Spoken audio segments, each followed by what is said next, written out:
Republic high school टंडूजाम में तलबा व तालिबात को सेहत और सफाई, डायरिया, नमूनिया से बचाव से मुताल्लिक आगाही प्रोग्राम मुनक़िद किया गया, जिससे खिताब करते हुए रूरल हेल्थ सेंटर टंडूजाम की senior women medical officer doctor Safia Abru,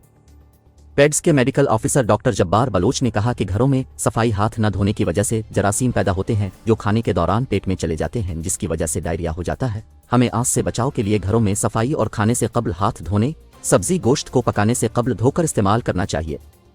बाहर की अशिया नहीं खानी चाहिए। उन्होंने कहा कि नमूनिया में सीने में इन्फेक्शन, सांस लेने में दुश्वारी की वजह से नमूनिया हो जाता है, जो कि बरवक्त इलाज न कराने की वजह से डबल नमूनिया हो जाता है, दिल की धड़कन बढ़ जाती है। ऐसी हालत में मुस्तनद डॉक्टर से रुजू करना चाहिए और अपने बच्चों को इलाज के साथ साथ गर्म कपड़े पहनाएं, ठंडी अशिया से दूर रखें।